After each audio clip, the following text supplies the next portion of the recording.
સુરત શહેરના ભેસ્તાન વિસ્તારમાં આવેલી સિદ્ધાર્થનગરમાં એક યુવાનની હત્યા થયેલ લાશ મળતા ચકચાર મચી ગઈ હતી।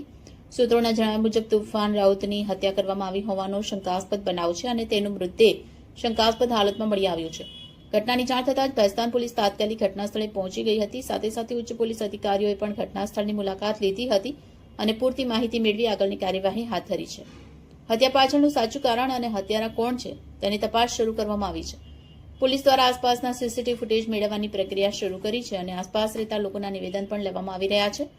હાલ સુધી હત્યાના મુદ્દે કોઈ સ્પષ્ટ માહિતી બહાર આવી નથી, પરંતુ પોલીસે તમામ દિશાઓમાં તપાસ ચલાવી રહી છે। આ ઘટનાને લઈ સ્થાનિકોમાં પણ ભયનો માહોલ જોવા મળી રહ્યો છે। જી સાહેબ, કઈ રીતની ઘટના ઘટી છે અને કઈ જગ્યા? અત્યારે એક મર્ડરની ઘટના સામે આવી છે ભેસ્તાન પોલીસ સ્ટેશનમાં, જે સિદ્ધાર્થનગર વિસ્તાર છે ત્યાં ગલી નંબર 12 છે ત્યાં આગળ મરણ જનાર છે અમર ઉર્ફે તુફાન વિજય રાઉત, ઉંમર વર્ષ 45।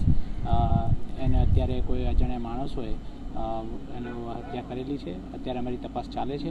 કોઈ નજીકના જેના મિત્ર કે કોઈ એવા સકમન છે, પોલીસ આરોપીને પકડવાની તજવીજ ચાલુ કરી દીધી છે। કઈ રીતની આ બોડી જોવા મળી છે? અત્યારે એને નાકને કાપી દીધી એવી ઈજા દેખાઈ રહી છે, તથા બીજી પણ ઈજાઓ છે, હાથની પણ ઈજા, છતાં પણ હજુ બોડીનું પરીક્ષણ ચાલી રહ્યું છે અને હમણાં તાત્કાલિક પીએમ થઈને મરણનું કારણ પણ સામે આવી જશે।